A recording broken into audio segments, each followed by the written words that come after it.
ਸਤਿ ਸ਼੍ਰੀ ਅਕਾਲ, ਸਵਾਗਤ ਜੀ ਅੱਜ ਦੇ ਖਾਸ ਪ੍ਰੋਗਰਾਮ ਦੇ ਵਿੱਚ। ਖਾਸ ਵਰਡ ਇਸ ਕਰਕੇ ਯੂਜ਼ ਕਰ ਰਹੇ ਹਾਂ ਕਿ ਅੱਜ ਕਾਫੀ ਸਾਰੇ ਕੁਐਸਚਨਸ ਤੁਸੀਂ ਭੇਜੇ। ਇਹ ਕੁਐਸਚਨ ਰਲਦੇ ਮਿਲਦੇ ਵਿਦਿਆਰਥੀਆਂ ਦੀਆਂ ਸਾਂਝੀਆਂ ਸਮੱਸਿਆਵਾਂ ਹੋਣਗੀਆਂ, ਜਿਨ੍ਹਾਂ ਨੂੰ ਅੱਜ ਅਸੀਂ ਇਸ ਮੰਚ ਤੇ ਡਿਸਕਸ ਕਰਾਂਗੇ ਪ੍ਰਦੀਪ ਬਾਲਿਆਣ ਜੀ ਨਾਲ, ਜੋ ਕਿ ਸਾਡੇ ਨਾਲ ਇਸ ਵਕਤ ਵੈਸਟਰਨ ਓਵਰਸੀਜ਼ ਤੋਂ ਇਸ ਵਕਤ ਇਸ ਮੰਚ ਤੇ ਬੈਠੇ ਨੇ। ਸੋ ਕਾਫੀ ਇੰਪੋਰਟੈਂਟ ਸ਼ੋਅ ਰਹੇਗਾ। ਗੱਲਬਾਤ ਦਾ ਵਿਸ਼ਾ ਜਿਹੜਾ ਹੈਗਾ ਇਹਨਾਂ ਸਵਾਲਾਂ ਤੋਂ ਇਲਾਵਾ ਆਸਟ੍ਰੇਲੀਆ, ਕੈਨੇਡਾ, ਨਿਊਜ਼ੀਲੈਂਡ ਤੇ ਯੂਰਪੀਅਨ ਕੰਟਰੀਜ਼ ਬਾਰੇ ਕਾਫੀ ਸਾਰੀਆਂ ਜਿਹੜੀਆਂ ਮਿੱਥ ਨੇ ਜਾਂ ਗੁੰਝਲਦਾਰ ਨੇ, ਪੇਚੀਦਾ ਜਿਹੜੀਆਂ ਸਮੱਸਿਆਵਾਂ ਨੇ ਉਹਨਾਂ ਨੂੰ ਸਾਂਝੀਆਂ ਕਰਾਂਗੇ ਤੁਹਾਡੇ ਨਾਲ, ਜਿਹੜੀਆਂ ਵਿਦਿਆਰਥੀਆਂ ਦੇ ਮਨਾਂ ਦੇ ਵਿੱਚ ਨੇ। ਪ੍ਰਦੀਪ ਜੀ, ਸਭ ਤੋਂ ਪਹਿਲਾਂ ਤਾਂ ਸਵਾਗਤ ਤੁਹਾਡਾ ਇਸ ਪ੍ਰੋਗਰਾਮ ਦੇ ਵਿੱਚ ਜੀ। ਥੈਂਕ ਯੂ, ਸਤਿ ਸ਼੍ਰੀ ਅਕਾਲ। ਤੇ ਨਾਲ ਹੀ ਪਹਿਲਾ ਕੁਐਸਚਨ ਲੈ ਲਈਏ ਜੀ। ਸਾਡੇ ਆਪ ਦੇ ਸ਼ਾਹੀ ਸ਼ਹਿਰ, ਰਾਗਾਂ ਦੇ ਬਾਗਾਂ ਦਾ ਸ਼ਹਿਰ ਪਟਿਆਲਾ ਹੈਗਾ ਜੀ। ਪਟਿਆਲਾ ਤੋਂ ਹੀ ਪਹਿਲਾ ਕੁਐਸਚਨ ਜਿਹੜਾ ਹੈਗਾ ਸੁਖਜਿੰਦਰ ਸਿੰਘ ਜੀ, 2015 ਦੇ ਵਿੱਚ 10ਵੀਂ ਹੈ 69% ਦੇ ਨਾਲ, 17 ਦੇ ਵਿੱਚ +2 ਨੇ, ਆਰਟਸ ਦੇ ਵਿੱਚ 72% ਨੰਬਰ ਨੇ, ਆਇਲਸ 5.5 ਓਵਰਆਲ ਨੇ। ਜਰਮਨੀ ਵੀज़ा ਬਾਰੇ डिटेल जानना चाहते हैं, कितना टाइम लगेगा जी, की सक्सेस रेट है? रणवीर जी, अगर हम यूरोप की बात करें तो यूरोप में जैसे 22-23 कंट्रीज़ हैं जो सेनिंगन है, उसमें से सबसे पहले सबसे बेस्ट कंट्री जो निकल के आता है वो दैट इज़ जर्मनी। और सुखजिंदर की चॉइस भी अच्छी है कि he want to go Germany. Art background है, 5.5 बैंड है, आपकी प्रोफाइल बहुत अच्छी है, आपका वीज़ा आ जाएगा। बशर्ते कि आप यहाँ 2 टाइप की एजुकेशन है, किसी एक में जाइए। चाहते हैं आप फ्री एजुकेशन लीडिंग मतलब फ्री एजुकेशन जिसमें लैंग्वेज कोर्स होगा, उसके बाद फ्री एजुकेशन होगी, या फिर आप यहीं से पेड एजुकेशन में जा सकते हैं। पेड एजुकेशन में जाएंगे तो आपका वीज़ा ज़्यादा आएगा। IUBH यूनिवर्सिटी है, उसमें आपका एडमिशन हो सकता है और उसमें आपका वीज़ा आएगा। जहाँ आपने प्रोसेसिंग टाइम की बात करी है तो आज की डेट में डेट थोड़ी सी टफ है, थोड़ी देर से मिल रही है, तो तकरीबन 1 से 2 महीने का ये प्रोसेस होता है सारा का सारा। बच्चे का जब ऑफर लेटर मंगवाएंगे, उसके बाद क्या नाम है, फिर कॉलेज इंटरव्यू लेगा, उसके बाद फ़ीस ट्रांसफ़र होगी, इधर से ब्लॉक अकाउंट ओपन होगा, फिर हम फाइल तैयार करेंगे, साथ साथ में हम एम्बेसी में एम्बेसी में इसकी VFS से क्या नाम है डेट लेंगे। वो जो टाइम मिलता है वो तकरीबन 15-20 दिन महीने का लगा देते हैं, तो टोटल 2 महीने का ये प्रोसेस जिसमें आपका वीज़ा आ सकता है। मैं इन्होंने रिलेटेड जो 5.5 ਦੇ ਕੁਐਸਚਨ ਪੁੱਛਿਆ ਇਹਨਾਂ ਨੇ, ਦੋਵੇਂ ਹੀ ਪਰਸੈਂਟੇਜ ਨੂੰ ਦੇਖ ਕੇ 10ਵੀਂ ਔਰ 12ਵੀਂ ਦੀ ਤੇ ਨਾਲ 5.5 बैंड ਨੂੰ ਦੇਖ ਕੇ और आर्ट्स ਨੂੰ देख के सक्सेस रेट की लगता ਤੁਹਾਨੂੰ? इसका पक्का वीज़ा आएगा जी, क्योंकि यूरोप में अगर बच्चे ने आइल्स कर ली और आइल्स के साथ बच्चा जाता है तो उसका सक्सेस रेट बहुत हाई रहता है, बशर्ते कि ये जाके वहाँ पे कोई गलत ना बोले। दूसरा, ਇਹ ਕਿਸ ਚੀਜ਼ ਦੇ ਵਿੱਚ ਜਾਏਗਾ? ਫੋਰ ਐਗਜ਼ਾਮਪਲ ਪੰਜਾਬ ਤੋਂ ਬੱਚੇ ਜਿਹੜੇ ਪੜ੍ਹਾਈ ਜਿਹੜੀ ਹੈਗੀ ਹੈ ਫ੍ਰੀ ਪੜ੍ਹਨ ਜਾਂਦੇ ਨੇ, ਲੈਂਗੁਏਜ ਦਾ ਪਹਿਲਾਂ ਕੋਰਸ ਕਰਦੇ ਨਾਲ ਇੱਥੋਂ ਮੇਨ ਕੋਰਸ ਵੀ ਲੈ ਜਾਂਦੇ ਤਾਂ ਵੀਜ਼ਾ ਲੱਗਦਾ। ਇੱਕ ਮੈਥਡੋਲੋਜੀ ਹੈਗੀ ਕਿ ਪੜ੍ਹਨਾ ਇੰਗਲਿਸ਼ ਦੇ ਵਿੱਚ ਹੀ ਹੈ ਜੀ, ਬਟ ਮੈਂ ਇੱਕ ਫਾਊਂਡੇਸ਼ਨ, ਕਿਉਂਕਿ ਉੱਥੇ 13 ਸਾਲ ਦੀ ਪੜ੍ਹਾਈ ਮੰਨੀ ਜਾਂਦੀ ਹੈ, 1 ਸਾਲ ਦਾ फाउंडेशन करांगे। सो ਇਹਦੇ ਲਈ ਕੀ ਸੁਜੈਸਟ ਕਰਦੇ ਹੋ? जी देखिए, जर्मनी में जैसे सर ने बताया कि 13 साल की एजुकेशन चाहिए कॉलेज में एडमिशन के लिए, तो यहाँ पे आप बैचलर्स में एडमिशन लेंगे। बैचलर से पहले एक फाउंडेशन प्रोग्राम होता है, वो फाउंडेशन और फिर बैचलर इस तरह से हो सकती है। या फिर अगर आप फ्री एजुकेशन की तरफ जाएंगे तो भी आपको पहले लैंग्वेज कोर्स करना पड़ेगा, that will be around 8 to 9 month. उसके बाद एक फाउंडेशन प्रोग्राम होगा, और फाउंडेशन प्रोग्राम पेड भी होता है, फ्री भी होता है। पेड होगा कि आपने अगर सेम कॉलेज में करते हो, फ्री होगा मोर देन 180 यूनिवर्सिटीज़ हैं, अगर उसमें जाके अगर आप एक टेस्ट देते हो और टेस्ट आपका क्लियर होता है तो आपकी आगे फाउंडेशन एंड बैचलर सारी फ्री हो सकती है। तो दोनों चीज़ें हैं। दूसरा, आपका जो कोर्स मिलेगा BA इन इंटरनेशनल बिजनेस, जो आपको सबसे ज़्यादा सूट करेगा। 8 के बच्चे हो और यहाँ पे इंटरनेशनल बिजनेस की वैल्यू है। अगर ये मेडिकल नॉन मेडिकल वाला होता तो मैं इसको IT, इलेक्ट्रिकल, मैकेनिकल, सिविल से रिलेटेड, इंजीनियरिंग से रिलेटेड से फील्ड भेजता। अगर ये मेडिकल से रिलेटेड होता तो मैं इसको क्या नाम है नर्सिंग जैसे रिलेटेड कोर्स बताता या मेडिकल से रिलेटेड। मैं ना ये 2-3 ਸ਼ੋਜ਼ ਦੇ ਵਿੱਚ ਡਿਸਕਸ ਕਰ ਚੁੱਕਿਆ ਹਾਂ। 14, 15, 16 ਦੇਸ਼ਾਂ ਦੇ ਵਿੱਚ ਘੁੰਮਣ ਦਾ ਮੌਕਾ ਮਿਲਿਆ, ਕਈਆਂ 'ਚ 4-4 ਵਾਰ ਵੀ ਜਾਏ ਜੀ। ਯੂਰਪ ਦੀ ਅਲੱਗ ਅਟਰੈਕਸ਼ਨ ਲੱਗੀ। ਮੈਂ ਹੁਣੇ ਪਿਛਲੇ ਹਫਤੇ 10 ਦਿਨ ਪਹਿਲਾਂ ਜਾ ਕੇ ਆਇਆ, ਅਲੱਗ ਅਟਰੈਕਸ਼ਨ ਲੱਗੀ, ਅਲੱਗ ਤਰ੍ਹਾਂ ਦਾ ਜੀਵਨ ਹੈ, ਅਲੱਗ ਤਰ੍ਹਾਂ ਦਾ ਪਤਾ ਨਹੀਂ ਕੀ ਉੱਥੇ ਖਿੱਚ ਹੈਗੀ ਹੈ, ਕੈਨੇਡਾ ਨਾਲੋਂ ਵੀ ਜ਼ਿਆਦਾ। ਪਰ ਅਸੀਂ ਲੋਕ ਨਹੀਂ ਜਾ ਰਹੇ। ਉਹਦਾ ਚਲੋ ਇਹ ਵੀ ਹੈ ਕਿ ਸਾਡੀਆਂ ਪੀੜ੍ਹੀਆਂ ਨਹੀਂ ਉੱਥੇ, ਜਾਂ ਲੈਂਗੁਏਜ ਦੀ ਬਾਕੀ ਦੀ ਪ੍ਰੋਬਲਮ ਹੈਗੀ ਆ। ਮੇਰਾ ਕੁਐਸਚਨ ਇਹ ਹੈ ਕਿ ਉਹਨੂੰ ਇੱਕ ਅਜੀਬੋ ਗਰੀਬ ਤਰੀਕੇ ਦੇ ਨਾਲ ਸੇਲ ਕੀਤਾ ਜਾਂਦਾ ਇੱਥੇ ਵਿਦਆਊਟ ਆਇਲਸ, ਹੈ ਨਾ, ਘੱਟ ਫੀਸਾਂ, ਜੇ ਤੁਹਾਡਾ ਬਜਟ ਨਹੀਂ ਹੈ ਜੀ ਯੂਰਪ ਚਲੇ ਜਾਓ। मतलब 4th कैटेगरी में ਇੰਨੀਆਂ ਜਿਹੜੀਆਂ ਐਜੂਕੇਸ਼ਨ ਦਾ ਸਟੈਂਡਰਡ ਹਾਈ ਹੈ, ਫੂਡ ਦਾ ਹਾਈ ਹੈ, ਲਾਈਫ ਸਟਾਈਲ ਜਿਹੜਾ ਹੈਗਾ, ਫੈਸ਼ਨ ਜਿਹੜਾ ਹੈਗਾ, ਹਰ ਪੱਖੋਂ ਉੱਪਰ ਹੈ। ਫਿਰ ਜਦੋਂ ਉਹਨੂੰ ਸੇਲ ਕਰਦੇ ਹਾਂ ਅਸੀਂ ਤਾਂ 3rd डिग्री ਤੇ क्यों करते हैं? देखिए, उसके पीछे रीज़न है कि प्रायोरिटीज़ पहले ये देते हैं कि कनाडा को, ऑस्ट्रेलिया को, या फिर न्यूजीलैंड को, क्योंकि वहाँ की इमिग्रेशन पॉलिसी थोड़ी सी ईजी है कि भाई बच्चा सेटल हो सकता है। यहाँ बच्चों को बताया ही नहीं जाता। इवन इसमें कुछ रीज़न ये भी होते हैं कि एजेंट्स के टाई अप्स नहीं है, या उन्होंने कभी सोचा नहीं है, या फिर क्या होता है कि स्टूडेंट्स की क्वेरीज कम होती है, इसलिए कंसल्टेंट्स ने रिसर्च नहीं कर रखी, और रिसर्च नहीं की तो क्या नाम उसको सेल नहीं करते। डू यू बिलीव कि 80-90% कंसल्टेंट मार्केट में ऐसे बैठे हैं जो यूरोप करते ही नहीं है, और इवन के पिछले 5-7 साल से वेस्टर्न ओवरसीज यूरोप कर रहा है, और तकरीबन 700-800 हज़ार बच्चा हमने यूरोप में भेजा, और सारे के सारे बच्चे वेल सेटल्ड है। वेल सेटल्ड का मतलब जो बच्चा पढ़ेगा उसको अपॉर्चुनिटी कैश करने का मौका मिलता है जी। प्रदीप जी, दूसरा क्वेश्चन आया जी कुलदीप सिंह, ਉਹਨਾਂ ਦਾ ਆਸਟ੍ਰੇਲੀਆ 'ਚ ਐਡਮਿਸ਼ਨ ਬਾਰੇ ਗੱਲ ਕਰਨੀ ਚਾਹੁੰਦੇ ਆ। 5.5 ਤੇ 17 ਦੇ ਪਾਸ ਨੇ ਜੀ +2, 64% ਨੰਬਰ ਨੇ। ਹਰਿਆਣਾ ਬੋਰਡ ਹੈ ਇਹਨਾਂ ਦਾ ਜੀ। ਮੈਨੂੰ ਲੱਗਦਾ ਸਫੀਸ਼ੀਐਂਟ ਹੈ ਖੈਰ ਇਹਨਾਂ ਦੀ ਜਿਹੜੀ ਇਹਨਾਂ ਨੇ ਭੇਜੀ ਹੈਗੀ ਹੈ, ਪਰ ਮੈਨੂੰ ਇਹ ਲੱਗਦਾ ਕਿ ਇਹਨਾਂ ਨੇ ਜਿਹੜੀ ਇਹ नहीं ਦੱਸਿਆ कि ਕਿਹੜੀ स्ट्रीम तो पास ने। ये एक तो हाँ इन्होंने ये लिखा नहीं है जैसे आप बता रहे हैं। एक हरियाणा बोर्ड से पास आउट है, 64% मार्क्स है। अगर आप इस टाइप के क्वेश्चन भेजते हो साथ साथ में ईच सब्जेक्ट्स के मार्क्स भी भेजा करो, क्योंकि मेजर सब्जेक्ट्स चाहे कनाडा है चाहे ऑस्ट्रेलिया है, तो इसमें मेजर सब्जेक्ट हमेशा वैल्यू रखता है। तो जो भी आपकी स्ट्रीम है तो मुझे ये जानना ज़रूरी है कि आपकी परसेंटेज ईच सब्जेक्ट्स में कितनी है, क्योंकि मेजॉरिटी ऑफ द जो कॉलेज और यूनिवर्सिटीज़ हैं वो ईच सब्जेक्ट को लेके एडमिशन्स देती हैं। कनाडा में खासकर 50% से नीचे एडमिशन ही नहीं है गवर्नमेंट कॉलेज में। वही अगर मैं ऑस्ट्रेलिया की बात करूँ तो जितने टेफ हैं या यूनिवर्सिटीज़ हैं उनको भी अच्छी रिक्वायरमेंट चाहिए, 50% से ऊपर, 55 या 60% मार्क्स के आसपास। तो प्लीज़ 64% मार्क्स है आपका, वैसे तो पॉसिबिलिटीज़ है बट मेजर सब्जेक्ट्स में नहीं पता, तो इसलिए मैं कुछ कह नहीं सकता। सेकेंड आपके 5.5 बैंड है, पॉसिबिलिटीज़ बनती है, गारंटी नहीं है। 2017 पास आउट हो, still you have the chance. अगर if you can improve yourself, IELTS और या आइल्स नहीं कर सकते तो पीटी में 6 स्कोर ले आओ, 6 बैंड ले आओ पीटी में, और उसके बाद आप फाइल लगाओगे तो ज़्यादा वीज़ा चांसेस होंगे। But still there are the chances, but chances है, गारंटी नहीं है। So please I will suggest go for the PT, try to get 6 band, उसके बाद फाइल लगाओ, आपका वीज़ा के चांसेस डबल हो जाएंगे जो अभी कंडीशन है जी। अगला क्वेश्चन हैगा जी Mister Rohit, what is the success rate for Canada with 6 month fee PT valid हैगी है जी। पहला तो मैं उन्होंने जो क्वेश्चन पूछा हैगा मैं खुद एक जवाब देना चाहूँगा कि 6 मंथ की फी तो भाव तो आ जाता है कि तुम जनरल कैटेगरी जी जी जी जी सीधे सीधे वो जनरल कैटेगरी का क्वेश्चन पूछ रहे हैं। दूसरा उन्होंने क्वेश्चन है जी कि पीटी वैलिड हैगी है ਜਾਂ नहीं हैगी। पहला तो असीं गल कर ली कि जनरल का सक्सैस रेट की है जिस वक्त। देखिए दोस्त, 6 मंथ की फीस देकर 2 कैटेगरी में जा सकते हो आप, यूनिवर्सिटी कैटेगरी में भी और कॉलेज क्या नाम है जो आपकी जनरल कैटेगरी में भी, नॉन एसडीएस जिसको बोलते हैं, क्योंकि एसडीएस के लिए तो आपको साल की फीस देनी पड़ेगी प्लस में जीआईसी देना होता है। पर अभी तां दोगे ना जब 6 बैंड ईच होंगे तो आपके 6 बैंड है, लेकिन आपने ये नहीं दसा कि आपके 6 नो लेस देन 5.5 है या 6 ईच है। लेकिन आपका आप चाहते हो 6 मंथ की फीस के साथ तो जनरल में आप जाना चाहते हैं या यूनिवर्सिटी कैटेगरी में जाना चाहते हैं। जनरल में वीज़ा चांसेस हैं, no worry, but again I will suggest 6 महीने की बजाय अगर साल की फीस दे सकते हो तो ज़्यादा बेटर है। अदरवाइज 6 मंथ की फीस के साथ भी आप फाइल लगाओगे, आपका वीज़ा आएगा। साथ साथ में आई विल रिकमेंड कि आप जीआईसी जरूर लीजिए, क्योंकि अगर हम जनरल कैटेगरी की बात करें और यूनिवर्सिटी कैटेगरी की बात करें, दोनों में अपना जो जीआईसी है वो रिकमेंडेड है, हाईली रिकमेंडेड है, ज़रूरी नहीं है। या फिर $10,000 का आप एजुकेशन लोन ले सकते हैं। हाँ, एसडीएस के लिए साल की फीस प्लस जीआईसी मैंडेटरी है। तो बट देखने वाली बात है कि हाई कमीशन ने साल की फ़ीस और जीआईसी क्यों मैंडेटरी की है, क्योंकि कहीं ना कहीं वो डिफ्रेंशिएट क्रिएट करना चाहते हैं, डिफरेंस पैदा करना चाहते हैं एसडीएस को हाई सक्सेस रेट में रखने के लिए। जनरल में आप 6 महीने की फ़ीस और जीआईसी के साथ जाइए, वीज़ा के चांसेस बनते हैं, बशर्ते और भी चीज़ देखनी है कि भाई आपके पास क्या मतलब आपके पेरेंट्स की इनकम क्या है, रिलेवेंट कोर्स आपने लिया है या नहीं लिया है। साथ में नेक्स्ट क्वेश्चन है आपका पीटी वैलिड है या नहीं है।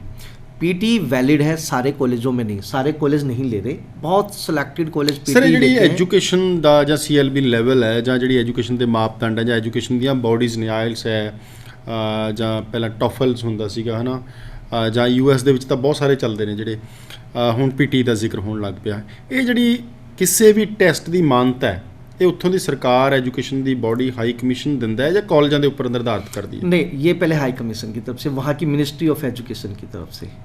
अगर कनाडा च वैलिड है, जी पर कुछ कॉलेज इन्हों नहीं मानते, नहीं कुछ कॉलेज इसको नहीं ले रहे।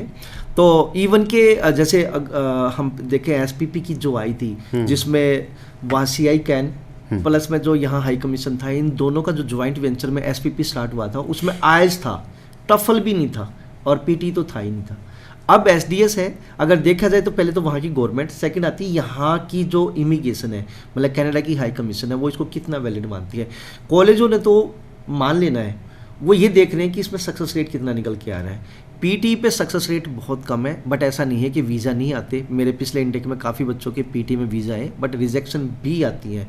तो आई विल सजेस्ट कि आप पीटी के साथ अप्लाई कर सकते हैं, बट अगर आइल्स करो तो ज़्यादा बेटर है। बट पीटी ਵੈਲਿਡ ਹੈ, ਬਟ ਸਿਲੈਕਟਡ ਕਾਲਜ ਵਿੱਚ। ਇੱਥੇ ਵੀ ਮਾਪਦੰਡ ਉਹੀ ਰਹੇਗਾ ਕਿ ਜੇ ਤਾਂ ਐਸਡੀਐਸ 'ਚ ਜਾਣਾ ਹੈ 6 ਦੇ ਬਰਾਬਰ ਦੀ ਪੀਟੀ ਹੋਵੇ 6 ਈਚ ਦੇ। जी जी जी। ਜੇ ਤੁਸੀਂ ਜਨਰਲ ਕੈਟਾਗਰੀ 'ਚ ਫਾਈਲ ਲਾਣੀ ਹੈ ਤਾਂ 5.5 1 'ਚ। देखिए नहीं, एसडीएस के लिए तो सिर्फ फाइल्स है, सिर्फ है, सिर्फ फाइल्स है। वहाँ पे 6 ईच आइल्स है, वहाँ कहीं पीटी की बात नहीं कर जिक्र नहीं हो रहा। नहीं, लेकिन आप पीटी के साथ लगाओगे तो डेफिनेटली चाहे आप जहाँ यूनिवर्सिटी जनरल या कैटेगरी यूनिवर्सिटी या जनरल कैटेगरी। ਅਗਲਾ ਕੁਐਸਚਨ ਮਿਸਟਰ ਰਵੀ ਨੇ ਜੀ, ਇਹ ਲਿਖਦਿਆ ਕਰੋ ਕਿੱਧਰੋਂ ਆ ਤੁਸੀਂ, ਸਾਨੂੰ ਵੀ ਪਤਾ ਲੱਗ ਜਾਂਦਾ ਕਿ ਸਾਡਾ ਜਿਹੜਾ ਸਟੂਡੈਂਟਸ ਹੈ ਕਿੰਨਾ ਕਿਸ ਇਲਾਕੇ ਤੋਂ ਚਿੰਤਤ ਹੈ, ਔਰ ਡਿਟੇਲ ਲਿਖਦਿਆ ਕਰੋ ਤਾਂ ਕਿ ਕਿਉਂਕਿ ਤੁਹਾਡੇ ਲਈ ਸ਼ੋਅ ਹੈਗਾ ਇਹਨੂੰ ਡੈਡੀਕੇਸ਼ਨ ਦੇ ਨਾਲ ਤੁਹਾਡੇ ਤੱਕ ਪਹੁੰਚਾ ਸਕੀ। ਅਗਲੇ 8-10 ਮਿੰਟ ਪਹਿਲੇ ਤੁਹਾਡੇ ਲਈ ਹੁੰਦੇ ਨੇ। ਗ੍ਰੈਜੂਏਸ਼ਨ ਕੀਤੀ ਹੈ 54% ਕਿਸ ਫੀਲਡ ਸਟਰੀਮ 'ਚ ਕੀਤੀ ਹੈ ਨਹੀਂ ਪਤਾ ਹੈਗਾ। ਉਹ ਇਹ ਪੁੱਛ ਰਹੇ ਨੇ ਜੀ ਕਿ 54% ਦੇ ਨਾਲ ਕੈਨੇਡਾ ਦਾ ਸਕਸੈਸ ਰੇਟ ਕਿੰਨਾ ਕੁ ਹੈ ਜਾਂ ਚਾਂਸ ਕਿੰਨੇ ਨੇ ਵੀਜ਼ਾ ਦੇ। देखिए आपके 50% एंड अबोव है, आपका वीज़ा आएगा। अब देखना ये कि स्ट्रीम कौन सी है, कौन सी ईयर में पास आउट हो। बट आई विल सजेस्ट कि आप 6.5 बैंड नो लेस देन 6 जरूर लीजिए। 6.5 बैंड नो लेस देन 6 के साथ पीजी प्रोग्राम में एडमिशन लेंगे तो आपका वीज़ा आएगा। चांसेस आर एनफ, क्योंकि आपके 54% मार्क्स हैं, मोर देन 50 हैं। मेजॉरिटी ऑफ द कॉलेज के जो बैचलर्स में वो 50% मांगते हैं, आपके 54 है, मीन्स लाइक आपकी फ़ाइल पॉजिटिव है। आप मेरे जो भी नियरेस्ट ब्रांच है, चाहे मेरा जलंधर, अमृतसर, चंडीगढ़, अम्बाला, कुरुक्षेत्र, करनाल, सोनीपत, ये नियरेस्ट ब्रांच जहाँ भी आपको लगती है तो वहाँ आप एक बार आके अपने ओरिजिनल डॉक्यूमेंट के साथ विजिट कर सकते हैं और गाइडेंस ले सकते हैं। ਪ੍ਰਦੀਪ ਜੀ ਇੱਕ ਨਾ ਮੇਰਾ ਕੁਐਸਚਨ ਹੈਗਾ ਕਿ ਜਦੋਂ ਜੂਨ 9 ਪਤਾ ਨਹੀਂ 17 9 ਨੂੰ ਹੋਇਆ ਸੀ ਰੂਲ ਚੇਂਜ ਮੇਰੇ ਖਿਆਲ ਸ਼ਾਇਦ ਹੈ ਨਾ, ਉਦੋਂ ਤੱਕ ਇਹ ਸੀਗਾ ਕਿ ਲਿਮਿਟਡ 40 ਤੋਂ 45 46 ਕਾਲਜਸ ਨੇ, ਐਸਪੀਪੀ 47 ਲਾ ਲਓ, 48 52 ਘੱਟ ਵੱਧ ਗਏ, 40 ਤੋਂ 50 ਦੇ ਵਿੱਚ ਹੀ ਰਹੇ ਹਮੇਸ਼ਾ। ਘੱਟ ਕਾਲਜਸ ਨੇ ਜੀ, ਵੱਡਾ ਕੈਨੇਡਾ ਜੀ ਦੁਨੀਆ ਨੂੰ ਡੀਲ ਕਰਦਾ ਹੈ, ਐਡਮਿਸ਼ਨ ਔਖੀ ਮਿਲਦੀ ਹੈ। ਜਦੋਂ ਰੂਲ ਚੇਂਜ ਹੋ ਜਾਂਦਾ ਤਾਂ ਬਹੁਤ ਸਾਰੇ DLI ਨੰਬਰਾਂ ਨੂੰ ਵਿੱਚ ਪਾ ਲਿਆ ਗਿਆ ਹੈ ਨਾ, ਔਰ ਇਹਦੇ ਵਿੱਚ ਵੀ ਵਾਧਾ ਹੋ ਗਿਆ। ਜਿਹੜੇ ਵਰਕ ਪਰਮਿਟ ਵਾਲੇ ਕਾਲਜਸ ਨੇ, ਯੂਨੀਵਰਸਿਟੀਆਂ ਵੀ ਆ ਗਈਆਂ। ਅੱਜ ਵੀ ਆਫਰ ਲੈਟਰ ਦੀ ਸਮੱਸਿਆ ਬਹੁਤ ਜਿਉਂਦੀ ਤਿਉਂ ਖੜੀ ਹੈ, ਵਧ ਹੀ ਰਹੀ ਹੈ ਦਿਨ ਪ੍ਰਤੀ दिन। ਕੀ रीज़न ਕੀ है ਇਹਦਾ? देखिए वेस्टर्न ओवरसीज़ के पास वो प्रॉब्लम नहीं है। हाँ ये ज़रूर है कि जो वो कॉलेज थे जो 47 वाले पहले थे, वो कहीं ना कहीं अभी भी डिमांड में चल रहे हैं। रीज़न बिहाइंड दिस, किसी का चाचा, किसी का ताऊ का लड़का, किसी का ताया का, किसी का बुआ का, किसी का कोई फ्रेंड वहाँ पढ़ रहे हैं, इसलिए उस कॉलेज में जाना चाहते हैं। लेकिन अगर आप थोड़ा सा हट के जाएंगे, लाइक जो पहले SPP के कॉलेज थे, इसके अलावा अदर्स कॉलेजेस हैं, अगर आप उसमें भी जाओगे तो भी वीज़ा मिलेगा। आपके पास DLI वाला कॉलेज होना चाहिए। 6 ईच के साथ कोई भी कॉलेज लोगे, आपका क्या नाम है SDS में फाइल होगी, अगर अदरवाइज़ आपकी नॉन SDS होगी। तो वेस्टर्न ओवरसीज़ के पास अभी भी जेन इनटेक के लिए कुछ डिटेल अभी भी अवेलेबल है। ये ज़रूर है कि भाई कुछ कॉलेजों में PSW है, कुछ में नहीं है। 1 दिन में या 2 दिन में आपको ऑफर लेटर आ जाएगा और तकरीबन 5 दिन के अंदर आपका GIC वगैरह सब कुछ करा के विद इन 5 to 7 डेज़ के अंदर आपकी फ़ाइल एम्बेसी में जा सकती है। कीप इन माइंड, जो PSW जिस कॉलेज के पास नहीं, आप उसमें भी जा सकते हैं, वीज़ा आएगा। वहाँ जाके 1 साल पढ़ के आप कॉलेज चेंज कर लीजिए, उस कॉलेज में एडमिशन ले लीजिए जिसमें PSW है, 2 साल वहाँ पढ़ लीजिए तो भी आपको 3 ईयर का वर्क वीज़ा मिलेगा। या मेजॉरिटी ऑफ द कोर्स ऐसे भी है जो 3 ईयर के हैं जिसमें बच्चा जाता है। तो यहाँ पे भी 1 साल पहले ऐसे कॉलेज में जिसमें PSW नहीं है, क्योंकि आप कम से कम इनटेक तो लो, आपका गैप पड़ता जा रहा है, उसके बाद 2 साल दूसरे कॉलेज में पढ़ लो तो आपका PSW एलिजिबल है। ਤੁਸੀਂ ਦੇਖ ਰਹੇ ਹੋ ਦੇਸ਼ ਪ੍ਰਦੇਸ਼ ਲਾਈਵ, ਜਿਹਦੇ ਵਿੱਚ ਅਸੀਂ ਗੱਲ ਕਰ ਰਹੇ ਹਾਂ। ਪਹਿਲਾਂ ਸਟੂਡੈਂਟਸ ਦੇ ਕੁਐਸਚਨ ਲਏ, ਉਹ ਸਾਰੇ ਜਿਹੜੇ ਸਮਾਪਤ ਹੋ ਚੁੱਕੇ ਨੇ। 4-5 ਕੁਐਸਚਨ ਹੀ ਅਸੀਂ ਸਿਲੈਕਟ ਕੀਤੇ ਸੀਗੇ। ਕੈਨੇਡਾ ਦੇ ਬਾਰੇ ਕਾਫੀ ਗੱਲਬਾਤ ਹੋਊਗੀ, ਥੋੜ੍ਹੀ ਜਿਹੀ ਹੋਰ ਕਰਾਂਗੇ। ਉਸ ਤੋਂ ਬਾਅਦ ਆਸਟ੍ਰੇਲੀਆ, ਨਿਊਜ਼ੀਲੈਂਡ, ਯੂਰਪ। ਤੁਸੀਂ ਆਪਣੇ ਸਵਾਲ ਜਿਹੜੇ WhatsApp ਤੇ ਭੇਜ ਸਕਦੇ ਹੋ, ਔਰ ਦੇਸ਼ ਪ੍ਰਦੇਸ਼ ਲਾਈਵ ਦੇ ਇਸ ਸ਼ੋਅ ਨੂੰ ਦੇਖਣ ਵਾਸਤੇ YouTube ਤੇ ਦੇਖਣ ਵਾਸਤੇ ਦੇਸ਼ ਪ੍ਰਦੇਸ਼ ਲਾਈਵ ਦੇ YouTube ਚੈਨਲ ਨੂੰ ਜਿਹੜਾ ਹੈਗਾ ਸਬਸਕ੍ਰਾਈਬ ਕਰ ਸਕਦੇ ਹੋ ਤੁਸੀਂ। ਪ੍ਰਦੀਪ ਜੀ ਆਸਟ੍ਰੇਲੀਆ ਵੱਲ ਜਾਈਏ, ਉਸ ਤੋਂ ਪਹਿਲਾਂ ਮੇਰੇ ਯੂਰਪ ਦੇ 2-3 ਕੁਐਸਚਨ ਨੇ, ਜਿਵੇਂ ਕਿ ਆਪਾਂ ਪਹਿਲਾਂ ਜ਼ਿਕਰ ਕਰ ਚੁੱਕੇ ਹੈਗੇ ਆ। ਤੁਸੀਂ ਵੀ ਕਿਹਾ ਕਿ ਜਰਮਨ ਜਿਹੜਾ ਕੰਟਰੀ ਹੈਗਾ ਬਹੁਤ ਵਧੀਆ ਕੰਟਰੀ ਹੈਗਾ। ਇਹ ਕੈਟਾਗਰੀ ਦੇ ਵਿੱਚ ਕਿੰਨੇ ਕੁ ਕੰਟਰੀ ਨੇ ਜਿਨ੍ਹਾਂ ਦੇ ਵਿੱਚ ਅਸੀਂ ਕਹਿ ਲਈਏ ਕਿ ਇੱਕ ਮਿਆਰੀ ਐਜੂਕੇਸ਼ਨ ਹੈ, ਮਿਆਰੀ ਵੇਜਸ ਰੇਟ ਨੇ, ਔਰ ਮਿਆਰੀ ਸਕੋਪ ਹੈਗਾ ਕਿ ਹਾਂ ਜੀ ਮਿਆਰੀ ਸਕੋਪ ਤੋਂ ਭਾਵ ਮੇਰਾ ਇਹ ਹੈ ਕਿ ਬੱਚਾ ਧੱਕੇ ਨਾ ਖਾਵੇ ਪੜ੍ਹ ਕੇ, ਹੈ ਨਾ। ਸੋ ਪਹਿਲੀ ਕੈਟਾਗਰੀ ਦੇ ਵਿੱਚ ਕਿਹਨਾਂ 5-4 देशों ਨੂੰ रखते हैं? देखो अपना रणवीर जी, मेरे को भी मौका मिला है यूरोप में बार बार जाने का। इवन के पिछले साल भी मैं यूरोप में था, यूनी एजेंट्स की मीटिंग में, फिर अपना क्या नाम है हंगरी में, और मैं अब अक्टूबर में भी जा रहा हूँ। 30 अक्टूबर को मेरी फ़्लाइट है जो कि फिनलैंड में है। तो वक्री यूनिवर्सिटी से मिलने का मौका मिला है, कॉलेज से हाई क्वालिटी एजुकेशन है उनकी।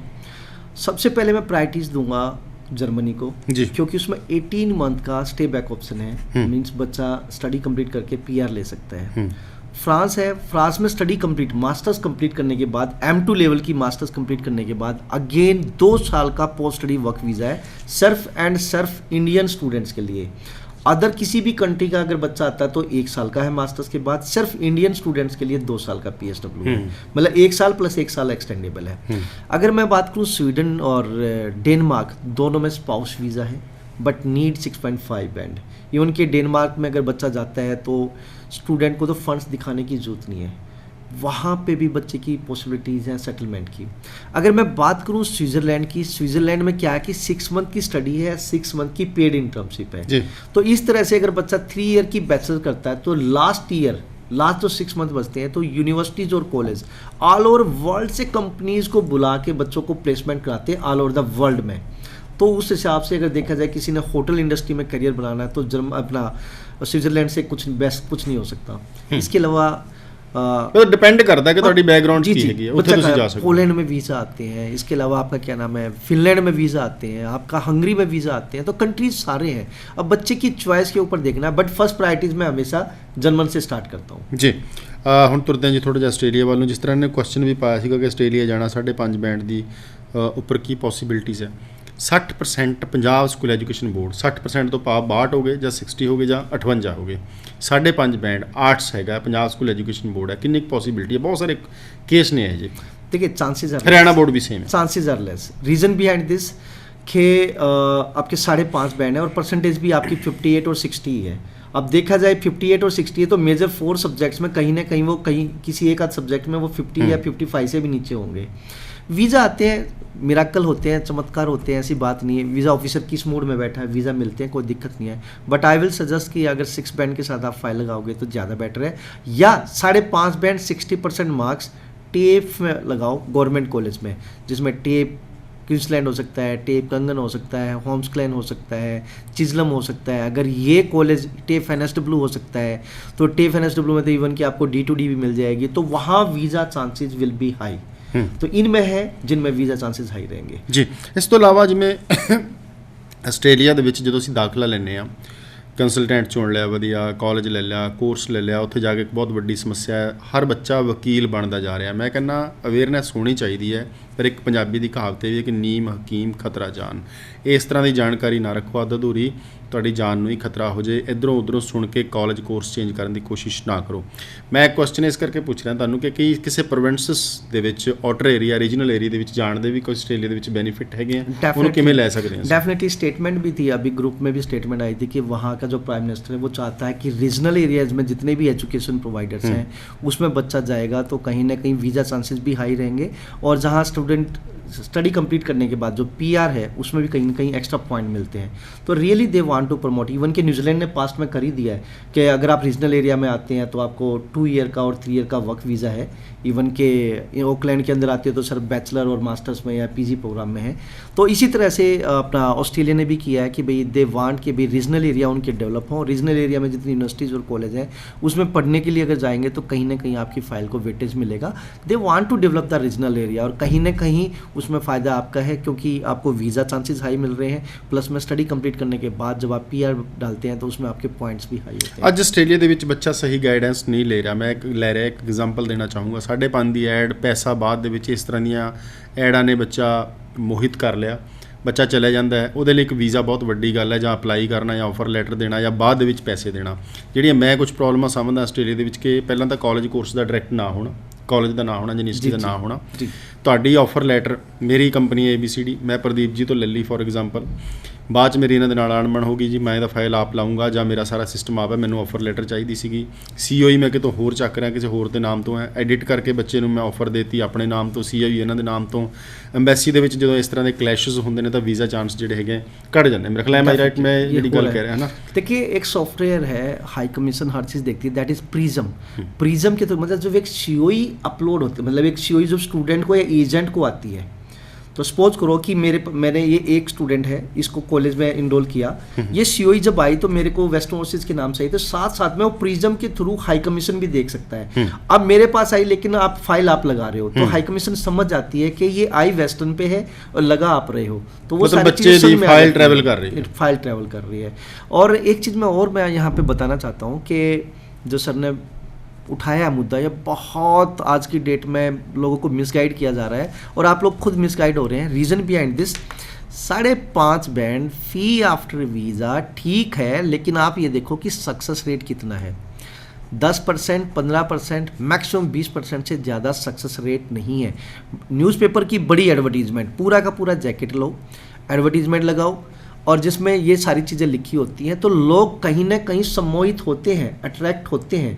तो एक बच्चा नहीं, हजारों लाखों बच्चा मिसगाइड हो रहा है और उसका क्या होता है कि उसने तो 1000 फाइल डाल दी, 1000 में उसकी 10% आ गई, ਉਹਦਾ ਘਰ ਪੂਰਾ ਹੋ उसका घर पूरा हो गया। लेकिन जो 900 ਬच्चे जिनकी रिजेक्शंस आए हैं उनका क्या? और ਆਸਟ੍ਰੇਲੀਆ 'ਚ ਇੱਕ ਚੀਜ਼ ਸਮਝਣ ਵਾਲੀ ਗੱਲ ਹੈ, ਮੈਨੂੰ ਤਾਂ ਦੁਬਾਰਾ ਪ੍ਰੋਫਾਈਲ ਦਾ ਵੀਜ਼ਾ ਲੈਣਾ बहुत एक बार आपकी रिफ्यूजल आ गई तो कोई भी कॉलेज दोबारा आपको ऑफर लेटर और सीओई नहीं देगा, क्योंकि मैं पहले भी बता चुका हूं कि यहाँ पे कैटेगराइज किया है कॉलेज, कैटेगरी 1, कैटेगरी 2, कैटेगरी 3, और जो उनको कैटेगरी मिली है वो स्टूडेंट्स के वीज़ा के बिहाफ पे मिली है कि इस कॉलेज को कितने वीज़ा लगे हैं। तो सपोज करो आप एक कॉलेज हो रणवीर जी, और आप कॉलेज रन कर रहे हो, तो मैंने एक स्टूडेंट भेजा आपके पास और वो स्टूडेंट रिफ्यूज़ है, तो आप कभी भी सीओई नहीं दोगे, क्योंकि आप कैटेगरी 1 या कैटेगरी 2 में हो, तो आप उसको मेंटेन रखना चाहते हो। ऑलरेडी मरे हुए को लेके, मरे हुए सांप को आप अपनी अगर गर्दन में डालोगे तो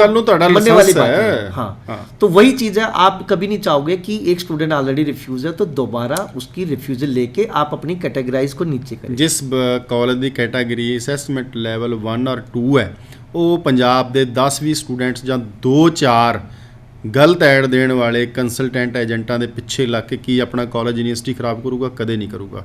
ਇਹ ਸਾਰਾ ਇੱਕ ਪ੍ਰਚਾਰ ਪ੍ਰਸਾਰ ਗਲਤ ਹੋ ਰਿਹਾ।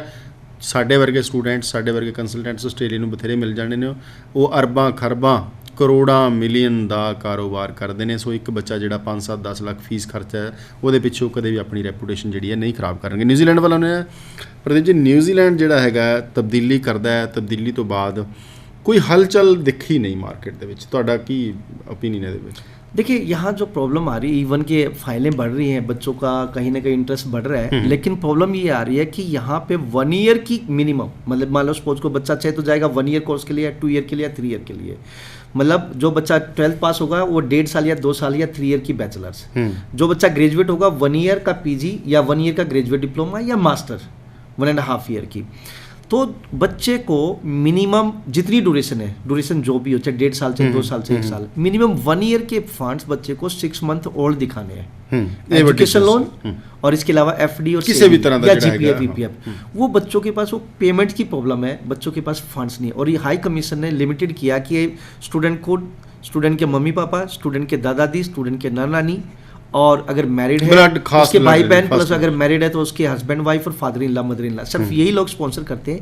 यही एक प्रॉब्लम है कि बच्चों के पास फंड्स नहीं है, और जब उनको इजी रास्ता दिखता है कि भाई वो कनाडा में विदाउट फंड्स अगर फाइल लग रही है तो क्यों न्यूजीलैंड बच्चा जाए, ये एक प्रॉब्लम है। अदरवाइज न्यूजीलैंड आप जाइए, भीड़ का पार्ट मत बनिए, न्यूजीलैंड जाइए। न्यूजीलैंड बहुत बढ़िया कंट्री है और बहुत अच्छे लेवल पे, क्योंकि वहाँ पे 3 ईयर का ओपन वर्क वीज़ा है। मतलब आपने स्टडी कंप्लीट की, आपको 3 ईयर का ओपन वर्क वीज़ा मिल रहा है, इससे बड़ी और क्या बात होगी। बहुत मेहरबानी प्रदीप जी, स्टूडियो ਦੇ ਵਿੱਚ ਆਏ, ਤੁਸੀਂ ਕਾਫੀ ਗੱਲਾਂ ਬਾਤਾਂ ਕੀਤੀਆਂ। ਤੁਸੀਂ ਆਪਣੇ ਕੁਐਸਚਨ ਹੁਣ ਸਾਨੂੰ WhatsApp ਤੇ ਜ਼ਰੂਰ ਭੇਜਿਆ ਕਰੋ। ਇਸ ਤੋਂ ਇਲਾਵਾ ਤੁਸੀਂ ਸਾਡਾ ਸ਼ੋਅ ਜਿਹੜਾ ਹੈਗਾ ਦੁਬਾਰਾ ਦੇਖਣਾ ਚਾਹੁੰਦੇ ਤਾਂ ਦੇਸ਼ ਪ੍ਰਦੇਸ਼ ਲਾਈਵ ਦੇ YouTube ਚੈਨਲ ਨੂੰ ਸਬਸਕ੍ਰਾਈਬ ਕਰੋ।